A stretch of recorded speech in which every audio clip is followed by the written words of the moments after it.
Karmakanda. 9, to instruct a faithless person about the glories of the holy name. And 10 is to not have complete faith in the chanting of the holy name and to maintain material attachments even after understanding so many instructions on this matter. It is also an offense to be inattentive while chanting. Every devotee who claims to be a Vaishnava must guard against these offenses in order to achieve the desired success, Krishna Prema. Thank you, devotees. I welcome you all on the Bhakti Sangha Japa conference call. Before we proceed for His Holiness class, if you could kindly unmute yourself and announce your name, it will be my honor to welcome you. Hare Krishna. हरे कृष्ण नीना माता जी दंडवत प्रणाम शिला प्रभुपाद की जय गुरु महाराज की जय प्रीति दासी from Charlotte Hare Krishna Hare Krishna, Preeti Devi Mataji, please accept my humble obeisances, Mata. All glories to Srila Prabhupada, all glories to all the assembled devotees, all glories to your services, Mata. Thank you so much for joining Bhakti Sangha Japa conference call, Mataji. Please keep giving us your association. Hare Krishna Hare Krishna, Nina Mataji, Dandavat Pranam, all glories to Srila Prabhupada. This is Vinita Gandharvika Devidasi from College Station, Texas. Hare Krishna. Hare Krishna, Vinita Mataji, please accept my humble obeisances at your lotus feet, Mata. What a wonderful chanting, Mataji. It's so nice to hear your voice every day. Thank you so much for gracing this platform with your kind association, Mataji. Welcome, Hare Krishna. Hare Krishna, Nina Mataji, please accept my humble obeisances. All glories to Srila Prabhupada and Shri Guru and Shri Gauranga, and all the glories to the assembled devotees. This is Manjari Lila Devidasi from Naperville. Hare Krishna. Hare Krishna, Manjari Mataji, please accept my humble obeisances, Mata. All glories to Srila Prabhupada and Guru Maharaj.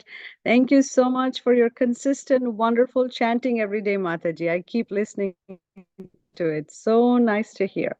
Please keep joining, Mataji. Hare Krishna. Hare Krishna.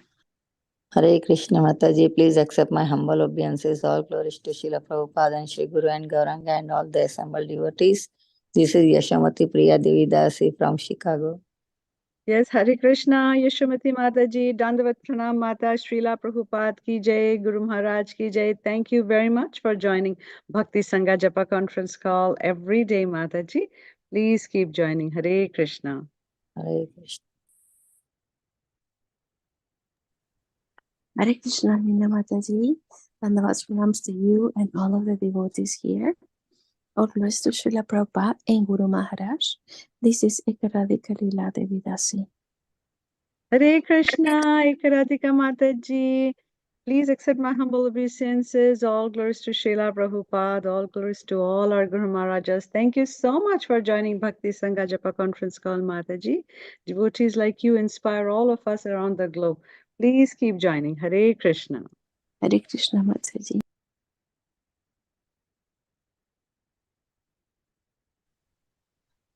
Hare Krishna, Nina Mataji, all glories to the Prabhupada and Guru Maharaj. My humble obeisances to you and all the devotees. This is Krishna Kumari Devidasi from Bali. Hare Krishna, Krishna Kumari Mataji. Please accept my humble obeisances, Mata. All glories to Srila Prabhupada and Guru Maharajas. Thank you so much for joining Bhakti Sangha Japa conference call, Mataji. Welcome. So, devotees, I see Tiffany Mataji is already there. Mataji, please accept my humble obeisances, Mata. All glories to Srila Prabhupada and Guru Maharaj. Tiffany Mataji, as you know, that our lecture is going to be by His Holiness Candramauli Swami Maharaj.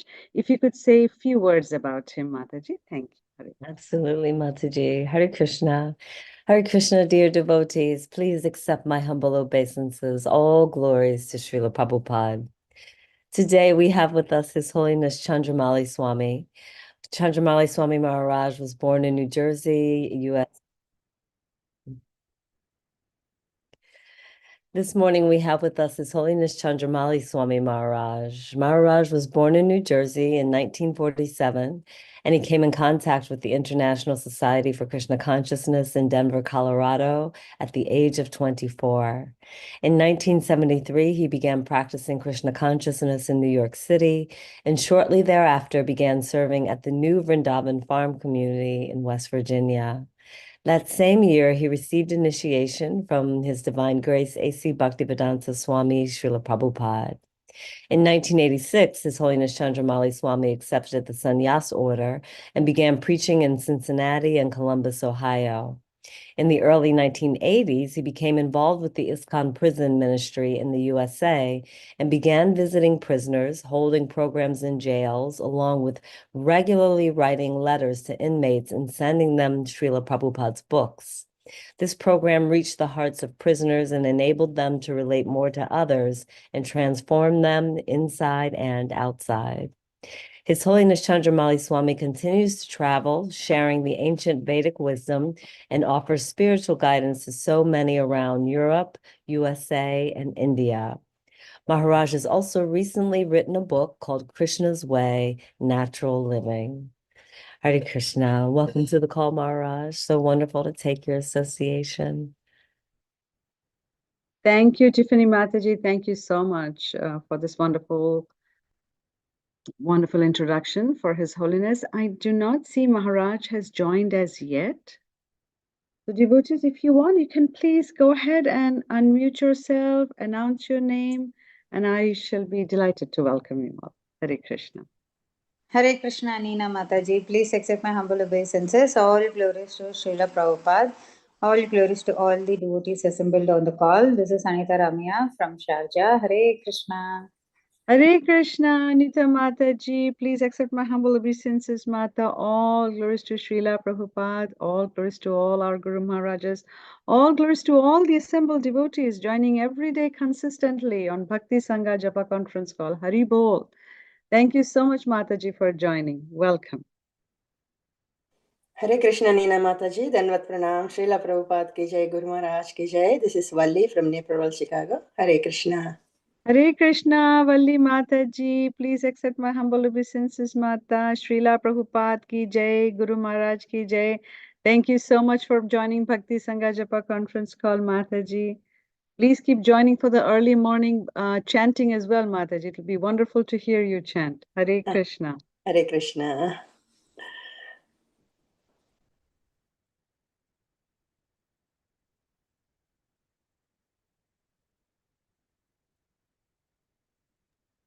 Hare Krishna, Nina Mataji. Please accept my humble obeisances. All glories to Srila Prabhupada and all the assembled devotees. This is Indulekha Karna Devi Dasi from Lincoln. Hare Krishna, Indulekha Mataji. Please accept my humble obeisances, Mata. All glories to Srila Prabhupada and Guru Maharaj. All glories to your consistent, wonderful services, Mataji. Welcome once again to Bhakti Sangha Japa conference call, Mata. Hare Krishna.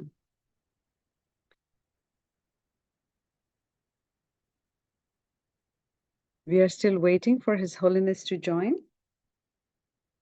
Devotees, if you would like to announce your name, or we can sing a kirtan, or we can do japa, let me know what your thoughts are.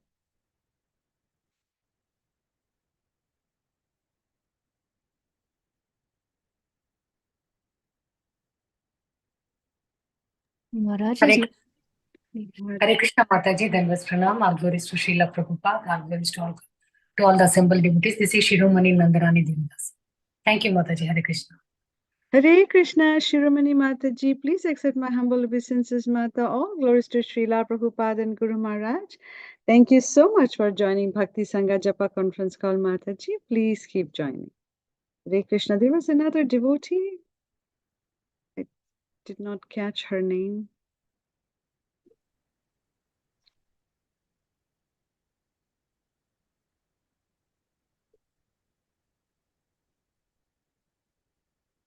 Any devotees who would like to share your name, feel free to unmute yourself, Mataji, Prabhuji. Hare Krishna, Nina Mataji. Please accept my humble obeisances. This is Balaji here. All glories to Srila Prabhupada and all glories to assembled devotees. Hare Krishna, Balaji Prabhu. Please accept my humble obeisances. All glories to Srila Prabhupada and Guru Maharaj. Thank you so much for joining Bhakti Sangha Japa conference call. Devotees, we are very fortunate to see. I have noticed that His Holiness Candramauli Swami Maharaj has already joined.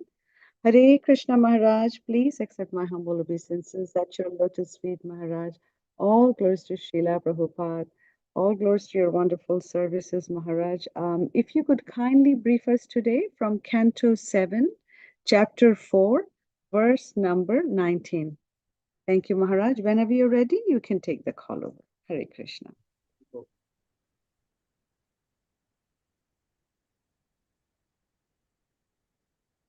Om Namo Bhagavate Vasudevaya. Om Namo Bhagavate Vasudevaya. Om Namo Bhagavate Vasudevaya. Taritam Nirjitam Kap Kub Ekarad Visayan Priyan Yato Pajo Sambunjano Natripyad Ajitandriyaha. Translation: in spite of achieving the power to control in all directions, in spite of enjoying all types of dear sense gratification as much as possible, Hiranyakashipu was dissatisfied because instead of controlling the senses, he remained their servant. Purport: this is an example of a Suric life. Atheists can advance materially and create an extremely comfortable situation for the senses, but because they are controlled by the senses, they cannot be satisfied. This is the effect of modern civilization. Materialists are very much advanced in enjoying money and women, yet dissatisfaction prevails within human society because human society cannot be happy and peaceful without Krishna consciousness. As far as material sense gratification is concerned, materialists may go on increasing their enjoyment as far as they can imagine, because people in such a material condition are servants of their senses, they cannot be satisfied. Hiranyakashipu was a vivid example of this dissatisfied state of humanity. Om Gyan Timidandasya Gyananjana Salakaya Chaksun Militam Yena Tasmai Shri Gurave Namaha. Namo Vishnu Padaya Krishna Prasthaya Bhutale Srimati Bhakti Vedanta Swami Iti Namine Namaste Saraswati Deve Gaudavani Pacharine Nirvasesa Sunyavari Pastyatya De Satarine Vanchakalpa Tarubhischa Kripa Sindhupa Evacha Patitanam Pavanebhyo Vaishnavebhyo Namaho Namaha.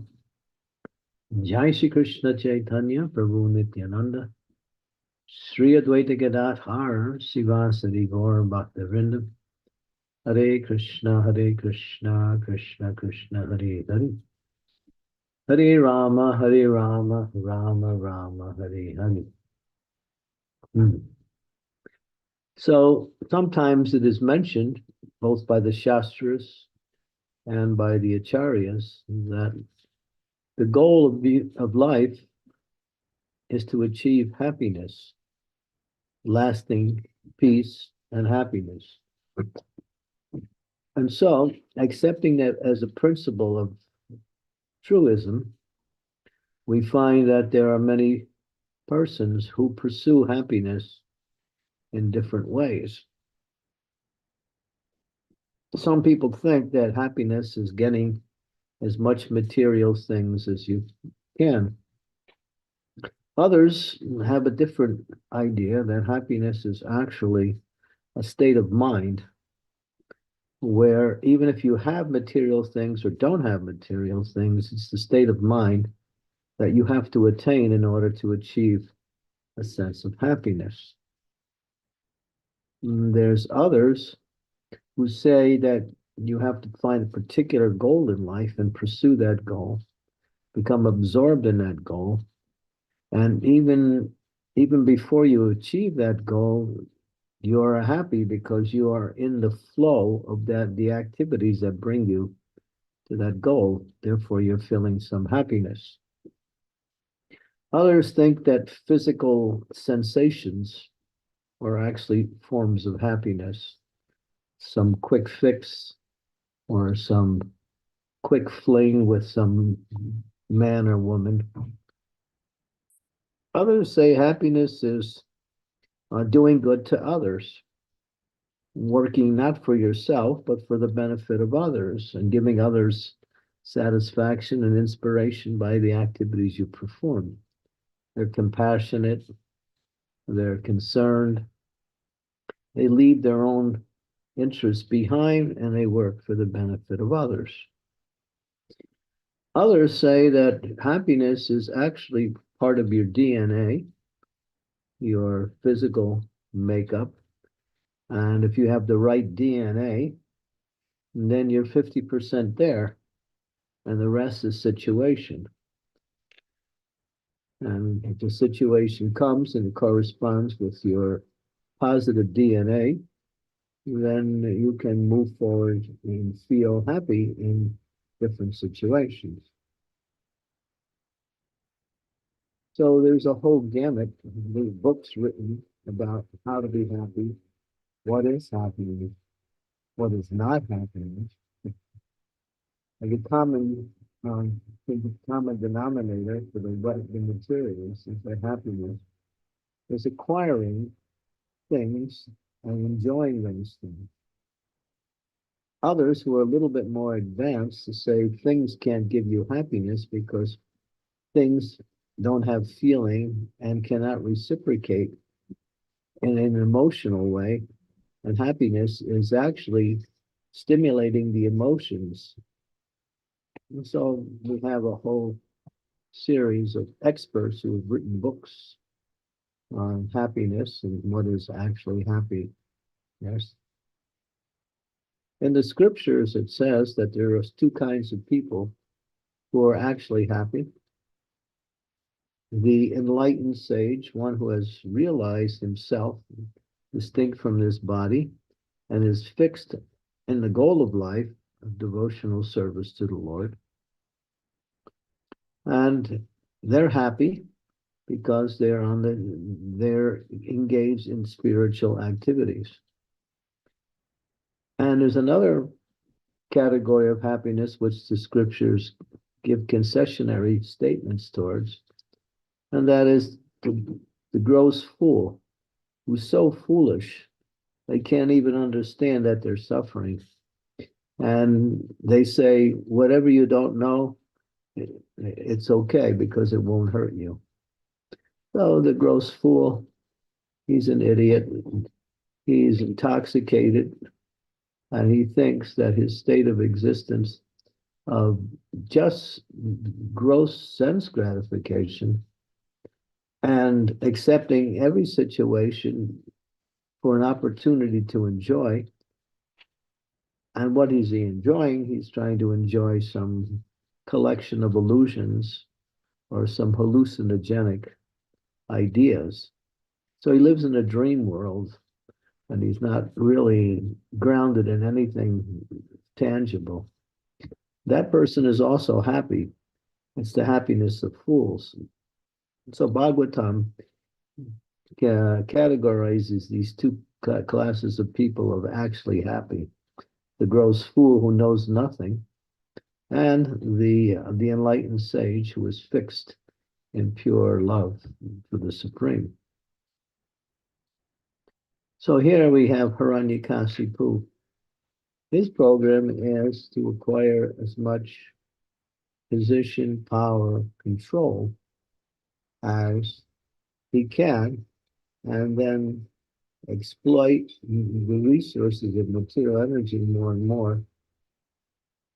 But it says that he's using his mind, his senses, and his intelligence to do that. And so his material mind, senses, and intelligence are controlling him in a direction which makes him think that by getting all of these things, he can be happy. But here it says that satisfaction is a principle of happiness. And if one is not satisfied, there's no question of happiness. Sometimes we also say if one is not peaceful, there can be no question of happiness. And so Hiranyakasipu, being led around by his senses, is like a dog on a leash who's being pulled by the master in different directions. And the dog doesn't know which way he's going to go next. So the dog is really struggling because he's being led around in a blind way towards whatever he thinks. He has no idea where he's going. So Ranikasipu is like that. He's just being led around by his senses. And the senses are material. And of course, for a materialist, senses are material. For a spiritualist, the senses are spiritual. So the material senses are limited. And therefore, whatever category of happiness he thinks he's experiencing, whether it's some sex life, some intoxication, some conquering over his so-called enemies, it's like a jolt of feeling of satisfaction that immediately leaves within a few moments and leaves one unsatisfied. And this is generally the condition of the materialistic society. They look for a quick fix for happiness. Anything that they can get that somehow or other gives them some feeling of euphoria or some zesty experience of sensual stimulation, they consider, oh, wow, this is happiness. But they don't know that happiness is actually the constitutional position of the living being. And that happiness is attained when one cuts through the illusion of the so-called programs for happiness that are being presented by modern society. Therefore, we have to go back into the tradition of culture and antiquity to come to what is actually real happiness, and that is devotion to the Supreme Lord. The activities that make up devotion of the Supreme Lord bring about a cutting away of the layers of illusion that keeps one from experiencing happiness. Happiness is the nature of the living being's existence, but it's covered by these layers of illusion, such as the desire to enjoy material things, the desire to experience some success in life, material success, the desire for position, power, control, all of these things. When one is no longer chasing after these illusory forms of happiness and takes to the process of Krishna consciousness. Now, I say that in a sense that if one is taking to the process of Krishna consciousness and is still chasing after these illusory forms of happiness, then that happiness is not being awakened. It's like trying to build a fire by throwing water on it at the same time. So if one wants to be happy in spiritual life is happy life because it unroots or uproots all of the coverings of material existence that cause one to either think they're happy in a false way or actually some kind of happiness that is actually not really happiness. It is simply a relief from material suffering. So for one who actually wants real happiness, they have to focus completely on devotional service to the Lord. And at one stage of developing activities in devotional service, that means a certain level of the layers of material contamination due to the desire to enjoy in this material world have been removed, and one starts to feel happy. That feeling of happiness initially enters as a sense of peacefulness and satisfaction. And then it starts to grow exponentially more and more as one engages in devotional service especially hearing and chanting the glories of the Lord. As that grows, then happiness starts to manifest, and then that happiness comes into joyfulness. Joyfulness comes into ecstatic ecstasy. Ecstasy comes into bliss, and bliss reaches higher and higher levels where one becomes overwhelmed with unlimited forms of enjoyment constantly at every moment, because that is the soul's nature. So happiness is not something that you have to create a mental state in order to achieve. That's the materialist.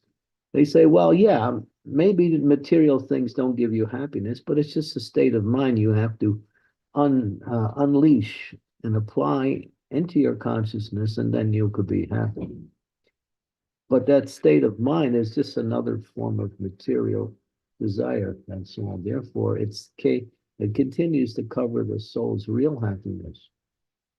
Now, the real happiness is to engage in devotional service and cut away the layers of illusion which cause one not to experience their own natural happiness, which is intrinsic, indigenous to the soul's existence. To be happy is natural.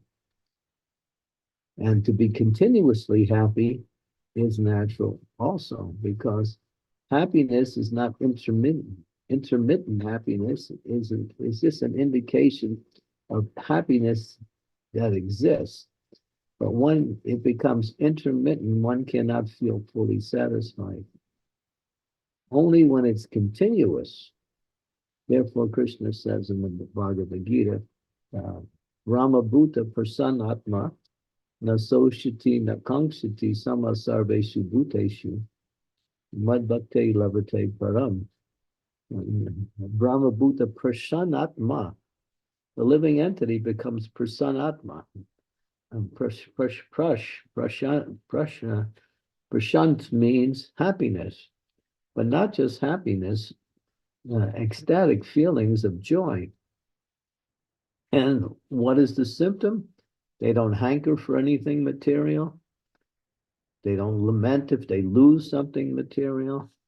They're self-satisfied because they're experiencing the happiness of their own existence through the process of serving the Lord and engaging in various spiritual activities, especially chanting the holy names and engaging in various types of activities such as taking prasadam, reading Srimad Bhagavatam, seeing the beautiful form of the deities. All of these are principles of happiness which do two things.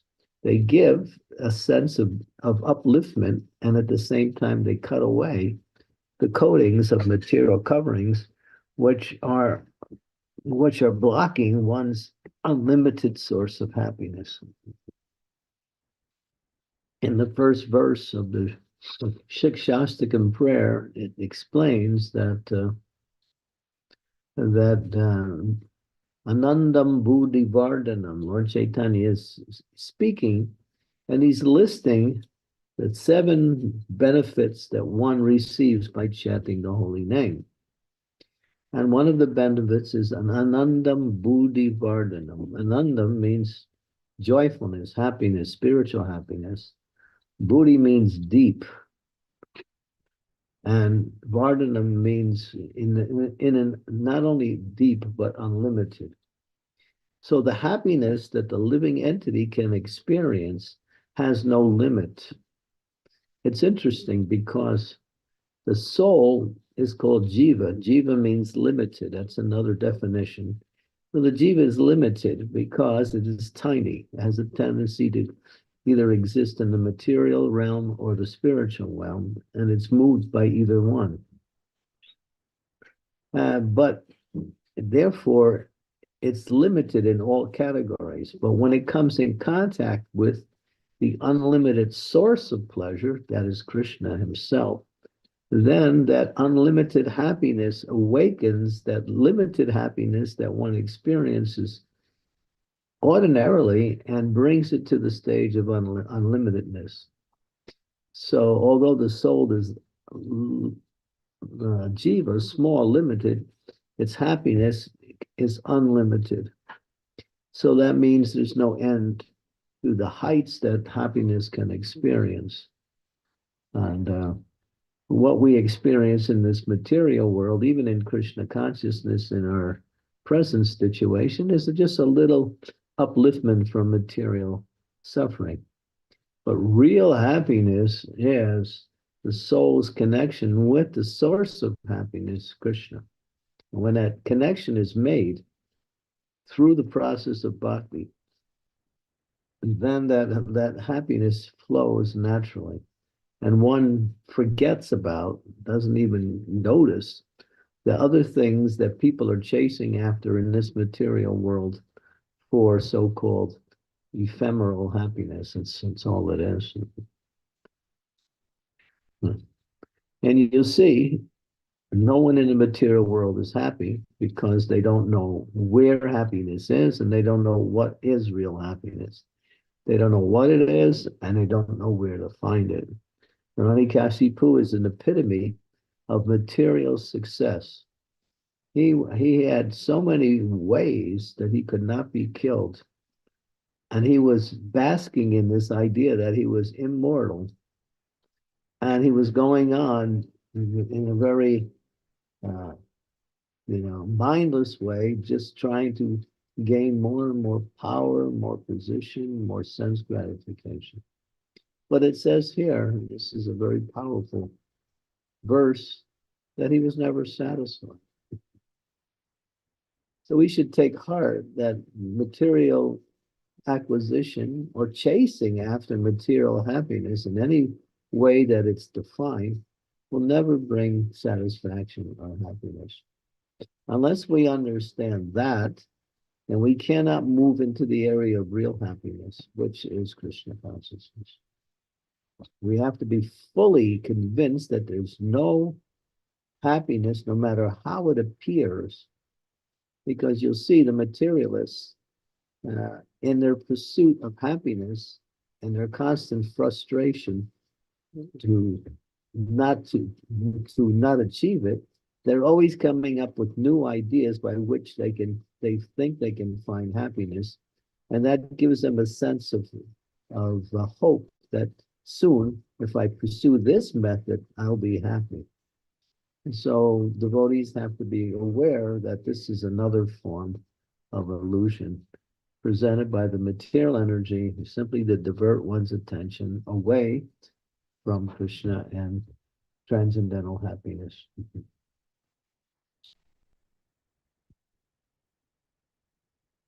Okay, so Hiranyakashipu, powerful but miserable. Materially powerful, materially miserable.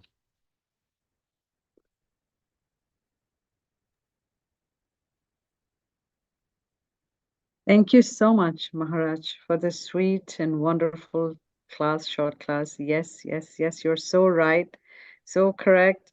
We keep chasing happiness, even after knowing that we cannot find it in the material world. It only exists in the spiritual world.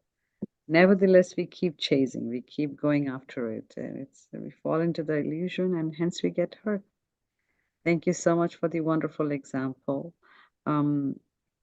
Devotees, should you have any questions, please don't hesitate either to unmute yourself, ask the questions to His Holiness, or you can raise your hand.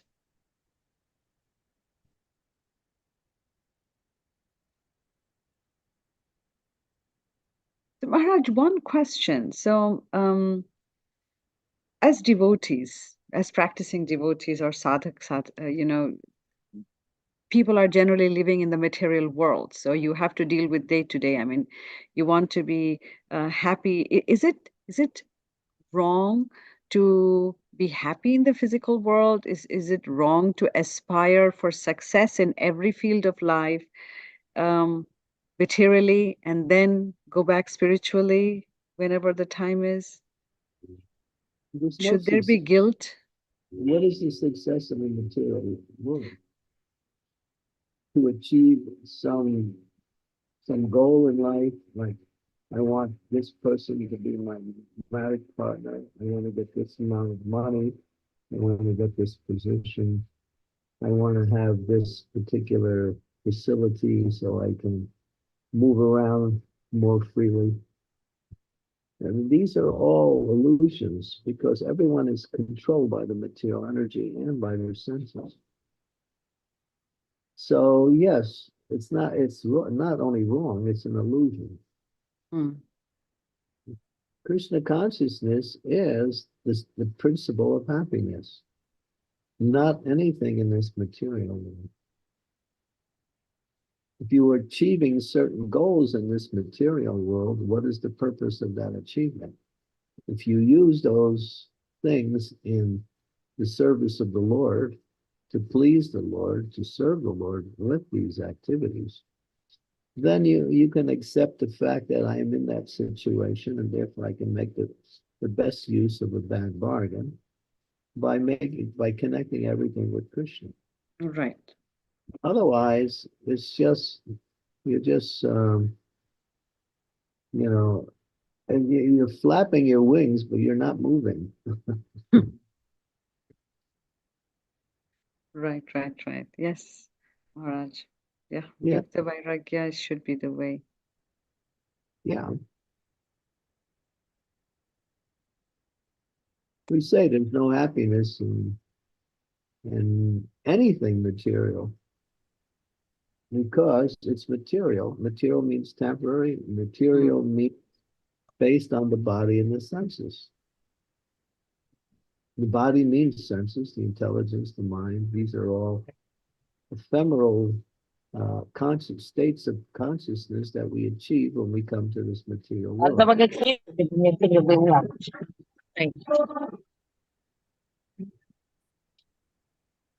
Devotees, I hear some noise. If you could kindly mute yourself. His Holiness is speaking. Yeah, so this idea to chase after these things is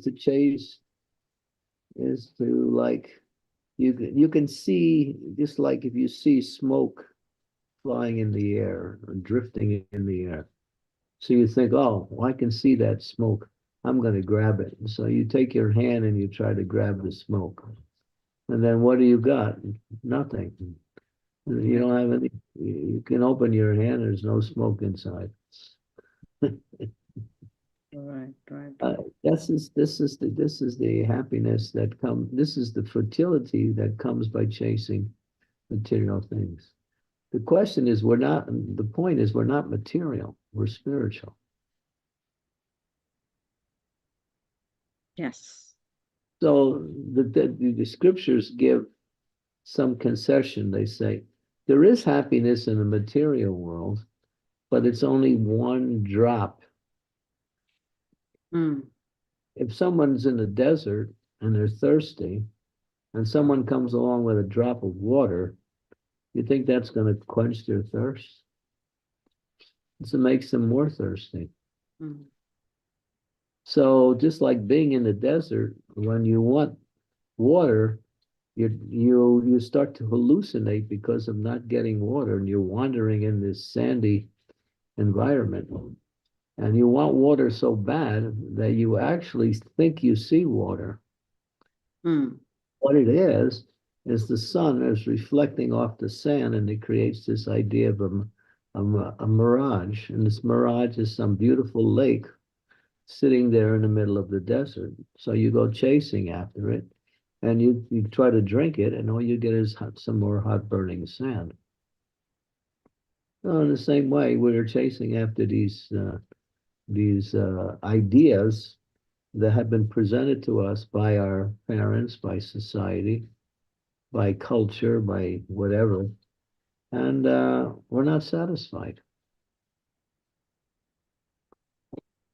If people in the material world were satisfied, there wouldn't be any problems, but there's still full of problems. This is an indication that nobody's happy. People who are happy don't cause problems or don't have problems.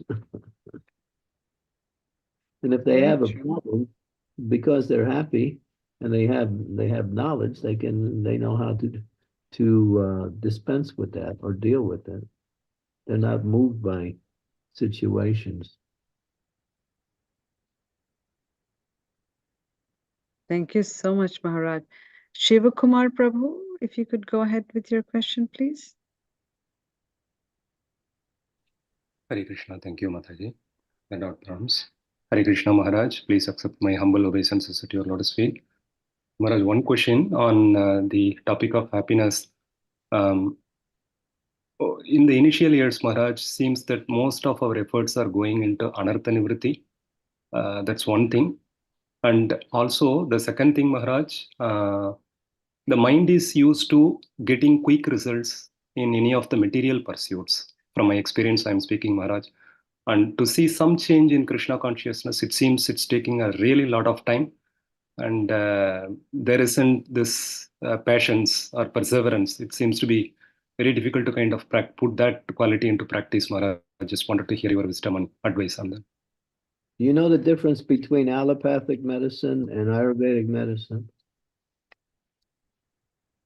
Yes, Maharaj, it takes time. Ayurvedic medicine takes time. What does allopathic medicine deal with? The symptom, not with the disease, but with the symptoms. Therefore, it works fast because they just kill the symptoms without killing the disease. That's generally how allopathic medicine operates. But Ayurvedic goes to the root of the problem, understands what is the cause, and based on the psychophysical nature of the individual, they give a regimen of lifestyle and medicine centered around diet and various types of medicines, which in the long run will bring about a complete cure of the disease, elimination of the disease, and not simply elimination of the symptoms. So same in the material world, people, they're not getting any happiness. They're just getting rid of these symptoms of misery for a little bit. And then because the disease is still there, the symptoms will return again. In the same way, if we take to the process of Krishna consciousness, ultimately you're moving towards eternal happiness. And at certain stages in the process of Krishna consciousness, you will experience relief from suffering, a sense of peacefulness, and actual happiness.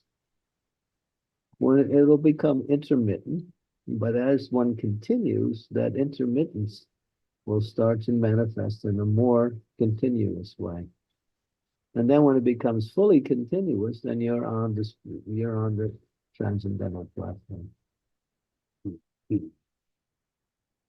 Thank you so much.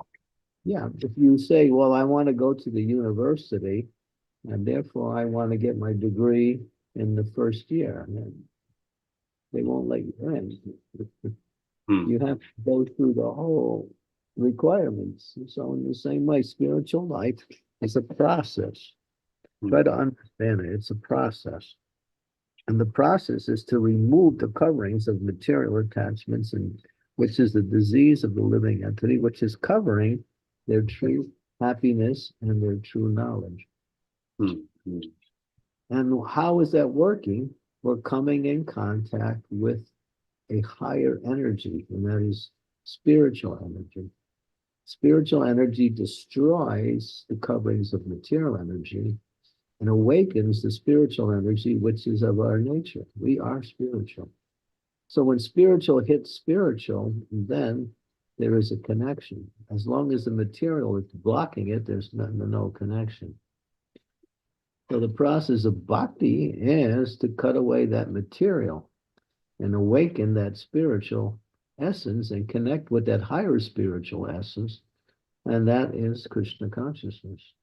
That higher spiritual essence is the process of bhakti yoga. It works. If it didn't work, we wouldn't be sitting around here for thousands of years talking about it. And people are experiencing it too. Mm-hmm. I mean, would, if you have time, you want to hear something? This is a little lengthy.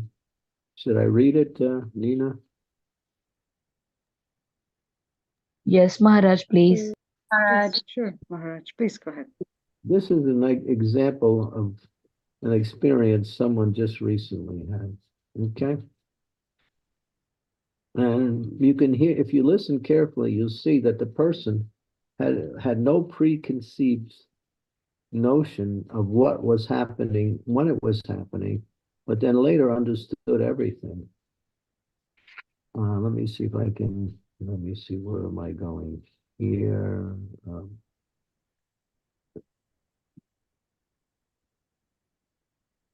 Okay, here we go. It's a little long. It's by a devotee from Mayapur called Achintya Chaitanya. He said, my mother's encounter with the Vishnu Dutas. What you are about to read is an unbelievable story made believable through the transcendental teachings of Srimad Bhagavatam presented to us by Srila Prabhupada. Here we go. My father left this world in Sridham Mayapur in the most holy month of Kartik in the late morning hours, a little before noon on Saturday, 4 November 2023. On the same day, in the early morning hours, around 3 a.m., when my mother was deep asleep, she was jolted out of bed by what she saw. Please bear in mind as you read this account that my mother had no previous idea about the Vishnu Dutas. She had no clue that they even existed, but to speak of any idea how they looked like, what their color was, etc.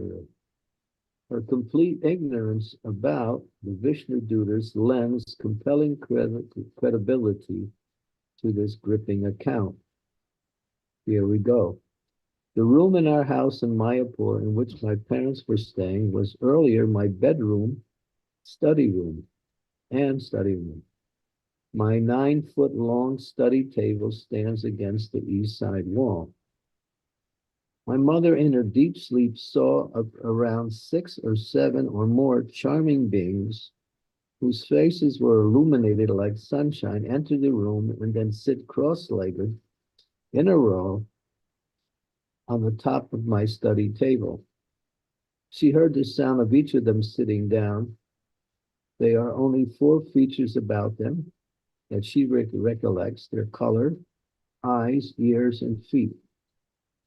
Color, a shade that is neither light blue, nor dark blue, nor black. A very attractive color, so attractive that she would never forget it until she died, she said. Eyes, their eyeballs are not 2-dimensional like human beings, but 3-dimensional. Ears, their ears are not like human beings, but resemble the ears of an elephant. Not in size, but how they stand out on their face. Their ears are, however, well proportioned according to their faces. When I told my mother I could not understand how beings with such eyes and ears could look beautiful, she matter-of-factly replied that since I have seen only human beings so far, it would be difficult to conceive or comprehend the charm of their faces. She added that she herself has not seen any human being in this world who can compare with them. So it would not be possible to comprehend the elegance of those beings using human experience. Feet, she did not see the soles of their feet, but she saw them all sitting cross-legged.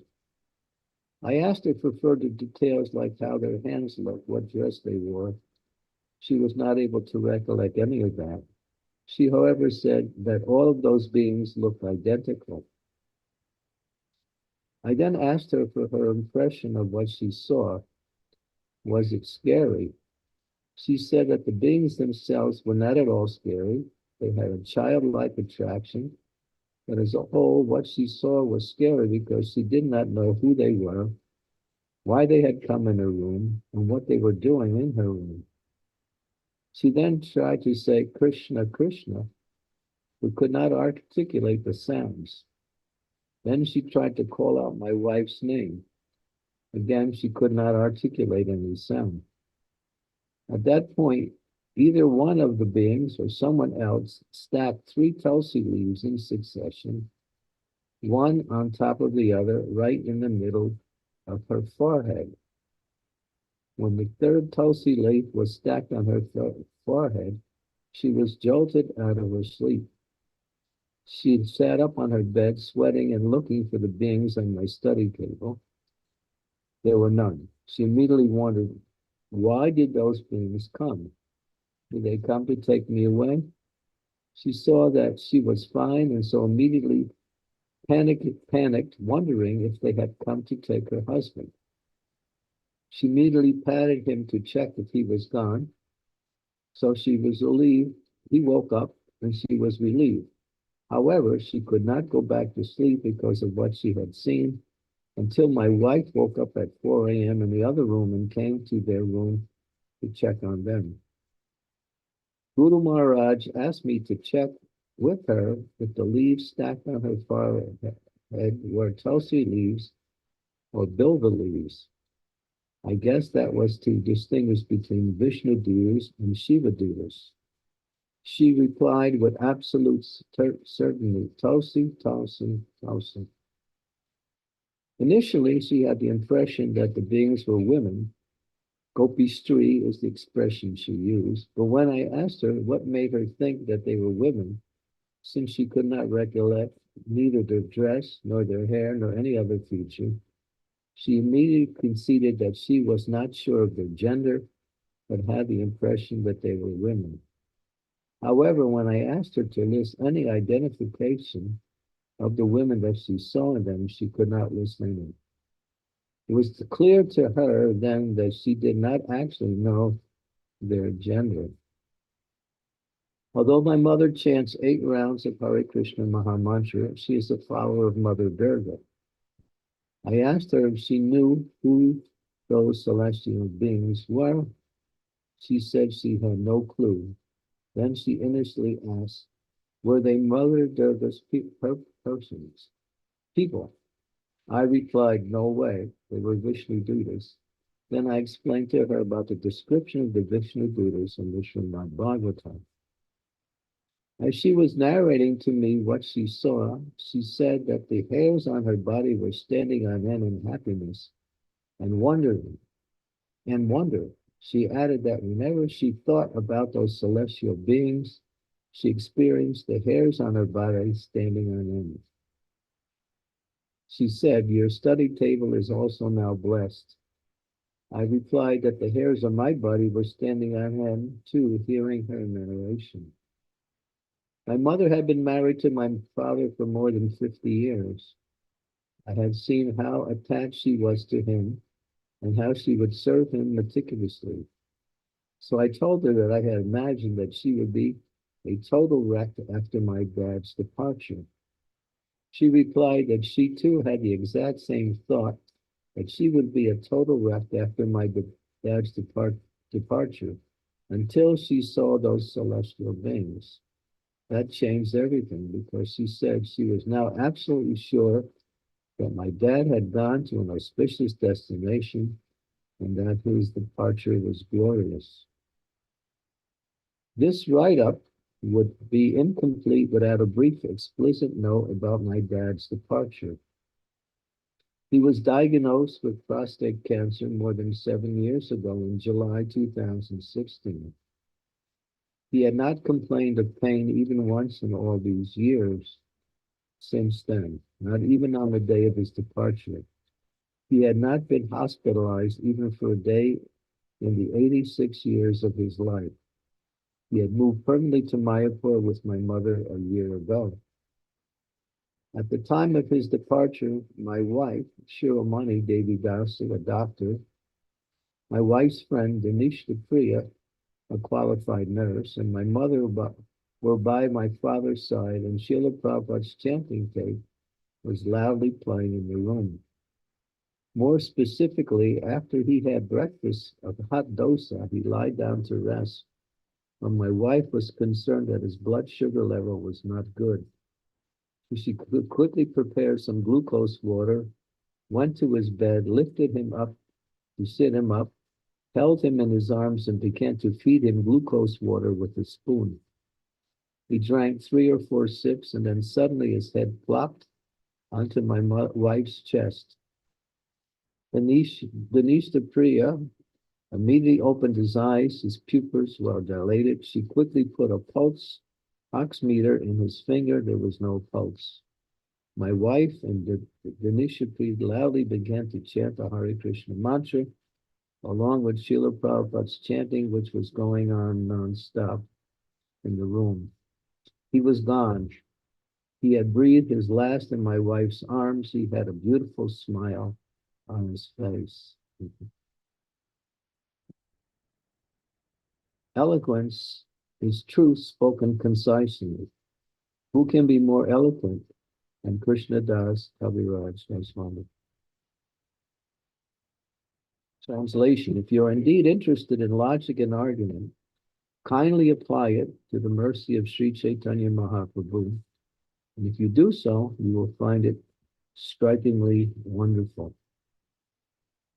You have all read in so many places in the Srimad Bhagavatam and elsewhere, Srila Prabhupada's astute comments that if Krishna can do so many amazing things for those who are not practitioners of Krishna consciousness, how much more would he do for those who are practicing Krishna consciousness? What a great fortune Srila Prabhupada has brought upon all of us and the whole world for the asking. Who can even understand or describe our great fortune? End of narration.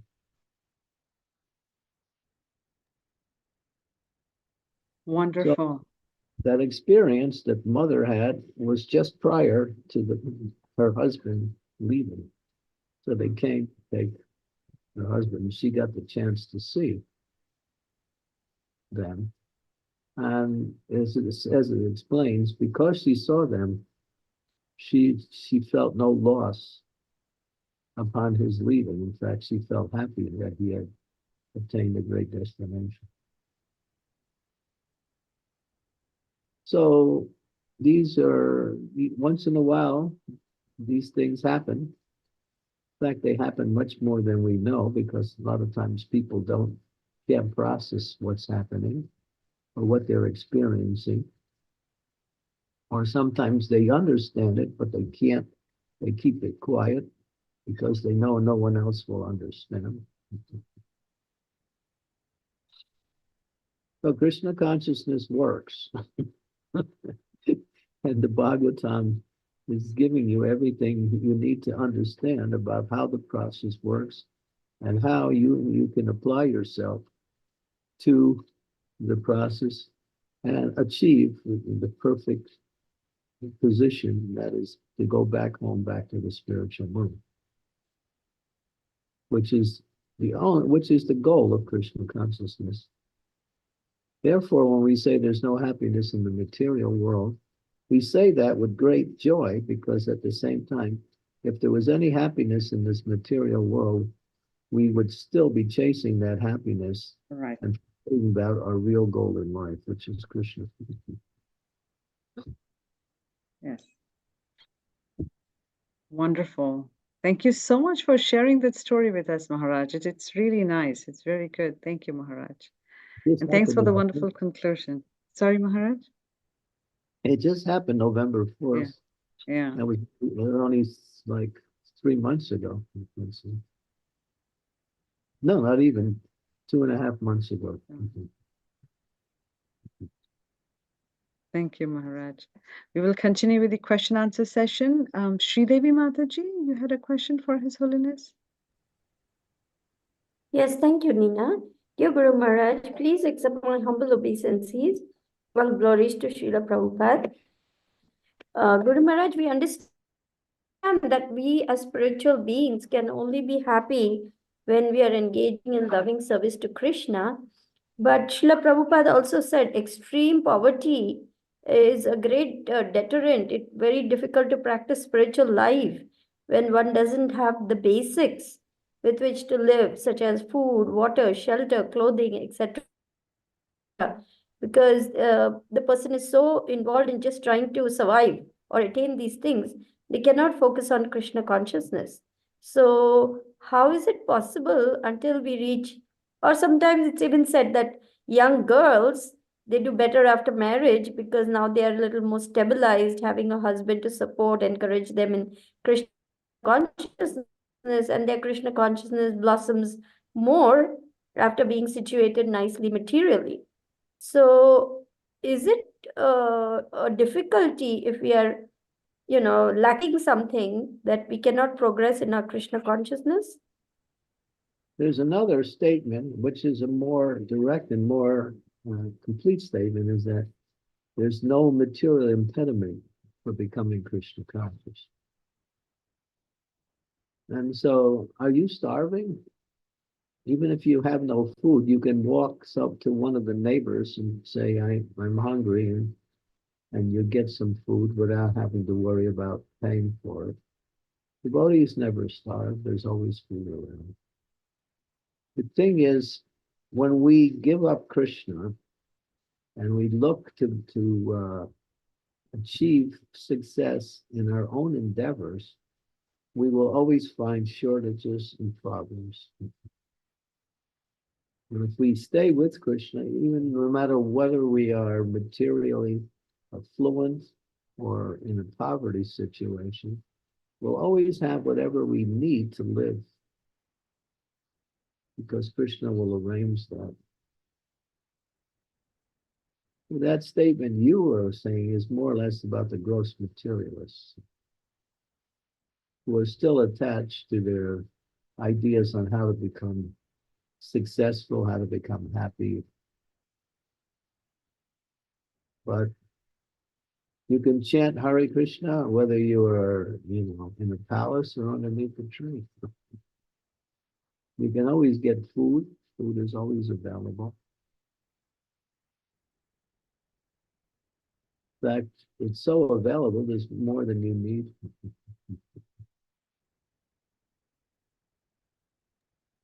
Thank you, Guru Maharaj. Thank you, Maharaj. We have some couple of comments on the chat box. Sindhu Rao Prabhuji is saying, Hare Krishna Maharaj, please accept my humble obeisance.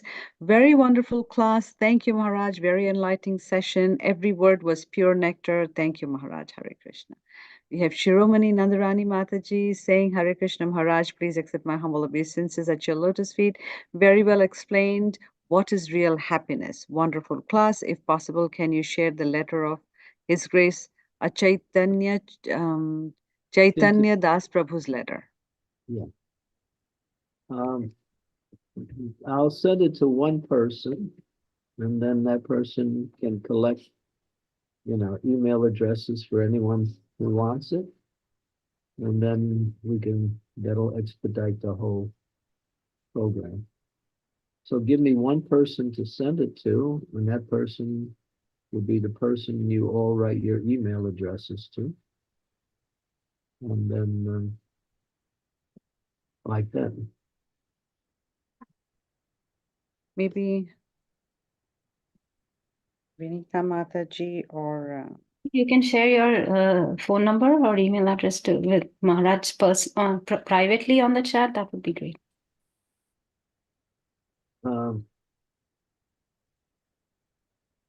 You're speaking to me? No, to... I think it was said to Sindhu Rani Mataji. What was her name? I have Shiromani Nandarani Mataji. I think I have your email address. Yes, you have mine, Maharaj, for sure. If you want, you can email it to me. I will share it with the Matajis. Better than that, just give me a phone number, a WhatsApp phone number, and then I'll send it to there, and then they can distribute it from there. Because what I just read is not on my email, it's on my WhatsApp.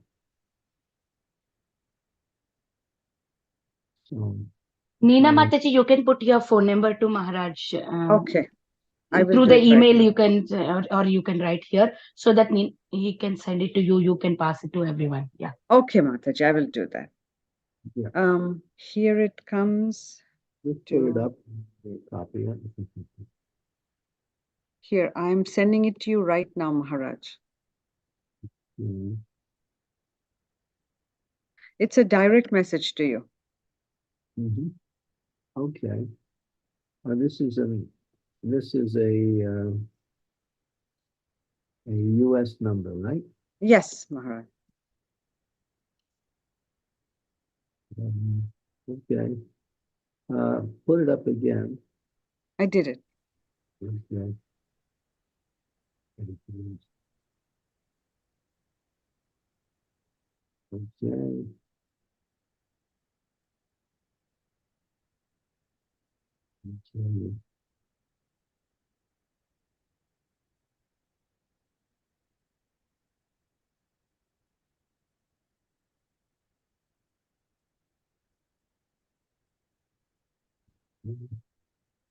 Whenever you can, Maharaj. It doesn't have to be at this minute. All right, I got all the information. I'm ready to Yes. go. You can send it and I'll share it in the group. Okay, good. Thank you. Sakshi Mataji, if you could go ahead with your question, Mata. Hare Krishna Maharaj, please accept my most humble obeisances unto your lotus feet. All glories to Srila Prabhupada. So thank you so much, Maharaj, for the beautiful lecture. From the class, you said one verse. It was na sochati na kangshati, means we either hanker for the future or we laments for the past. But because of that, we hardly live in the present and maybe cherish the moment. So it like personally it happens with me that it happens quite often with me that I am there physically but mentally somewhere else. So the present, it totally looks like an illusion. So my question is why this happens and how to come out of this illusion. That's it, Maharaj. Hare Krishna. Tendency for the conditioned souls to always project the future as a way for happiness. Because we're not feeling happiness in the present, we're making plans in the present for future happiness, rather than taking the opportunity to live in the moment. If we live in the moment, we will get the most out of every moment. Because if you study the element of time, there is only the present. The past and future are just conceptions of the mind. Past is a history, and the future is a mystery. The present is the only reality. You can only function according to where you are at the moment. You can make plans for the future, but if your planning is not in connection with, what is actual success in life, in other words, you can plan to serve the Lord in different ways. That is all right. That's also living in the moment. Because when you perform devotional service, you are not living in the future or lamenting about the past. You're living in the moment. So the moment is the only reality. We dream about the future, we lament about the past. But in other words, we're not there in the present. We're missing the present, and the present is the foundation by which the future becomes successful. Because the future will become the present eventually.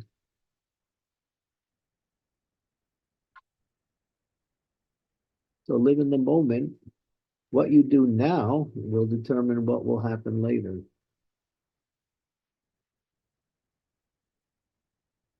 But what you do now, you can, at any moment, you can serve Krishna.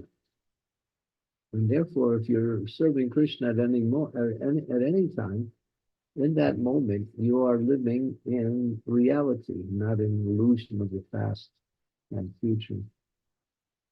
Because devotional service is above the element of time.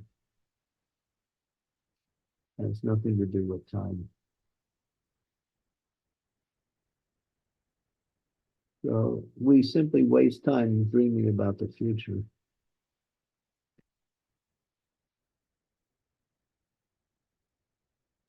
Thank you so much, Maharaj. Hare Krishna. Thank you, Maharaj. Thank you, thank you, thank you for such a nectarian class and for such wonderful solutions to all our mundane problems. Devotees, any questions for His Holiness?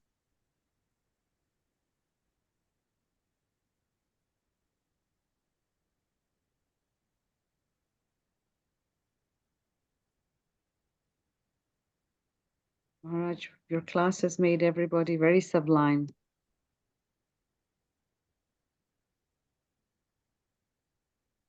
I hope you're right.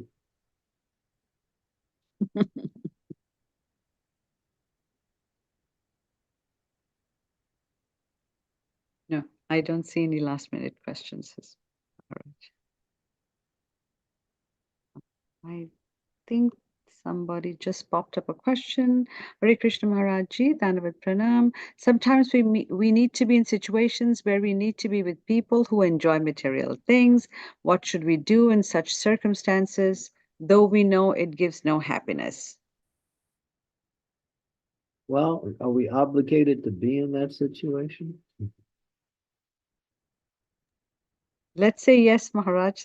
Then usually it's some kind of family responsibility or family function. And therefore, you have to somehow or other keep your consciousness on Krishna and not acquiesce to the mundane.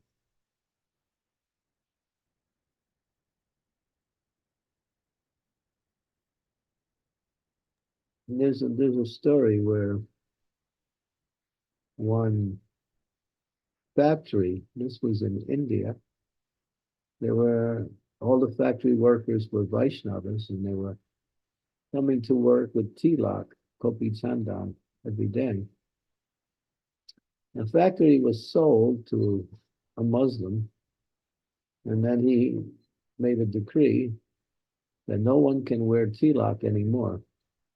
If anyone wears tilak, they will be thrown out of their job. So the next day, everyone except one person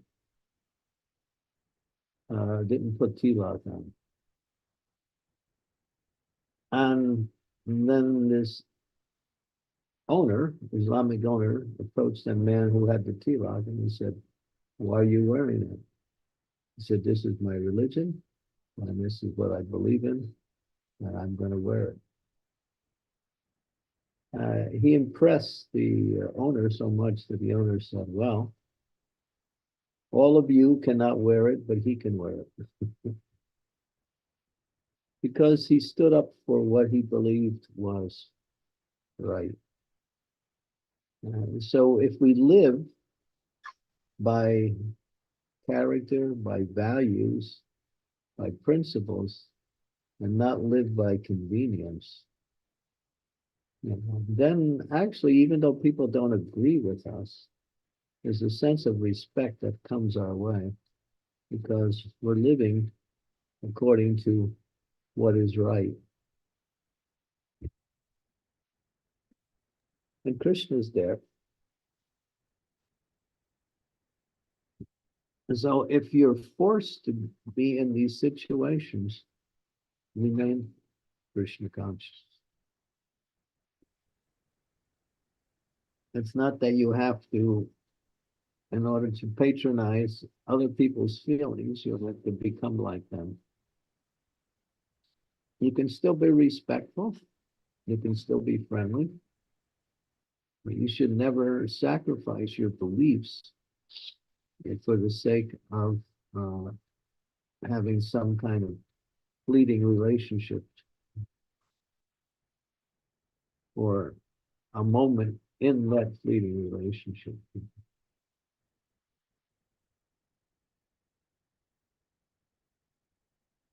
Be a devotee 24/7, and not just when it's easy.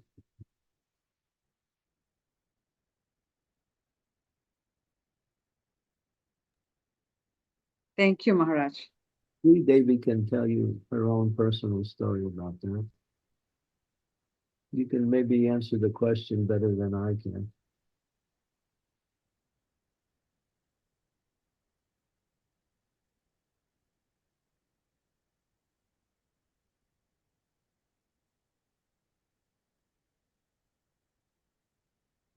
Maharaj, thank you for sharing your knowledge and giving simple solutions to all of us. Seriously.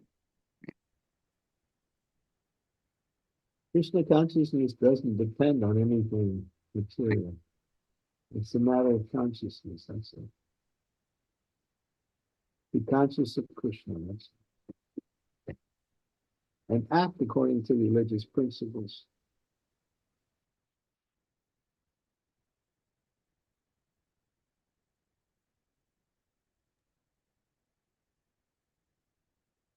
Those who sacrifice the spiritual for the material lose both. Right.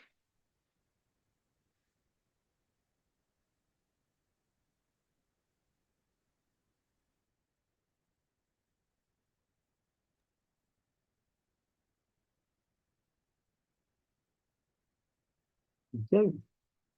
Thank you so much, Maharaj. Okay. So take it away.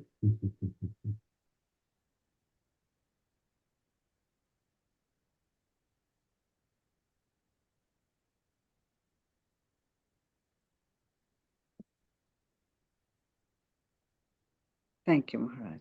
Thank you for your wonderful answers.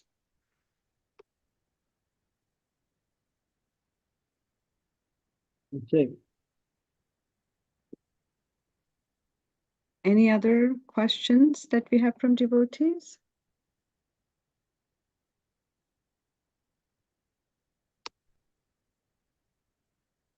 Or Maharaj, should we end the call or? Yeah. Oh, hey. Maharaj, do you have, there is one last questions, I think, from Hemi Mataji. Do you have some time or? Yeah, go ahead. Okay, Hemi Mataji, go ahead with your question, please. Hare Krishna Maharaj, Dandavat Pranam. Just have a question. Like, there's a family member of mine who actually chants Ram Nam. So, should I be encouraging him to do Hare Krishna mantra? Sad. Ramari Murti Sukala Niyamena Tishtam Nanavatara Akaro Bhuvane Sukinsu Krishna Swayam Samabhava Paramam Pamanyo Govindamari Purusham Amaham Bhajami.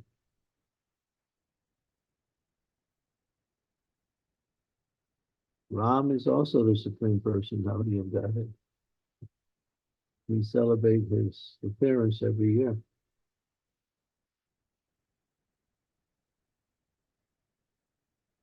We chant the holy name. Sometimes we chant Hare Ram. Some people actually understand that Hare Ram is actually Ramchandra. Others think it's Lord Balaram. Others believe it's Krishna who is Radhika Raman. But whatever way people identify the name of Ram, if it refers to the absolute personality of Godhead, it is spiritually correct. So Lord Shiva worships Ram. There are Ram Bhaktas, Krishna Bhaktas.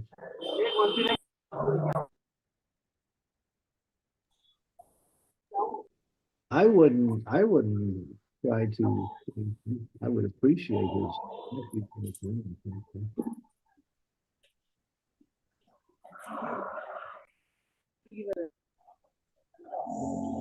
Thank you, Maharaj. Dandavat.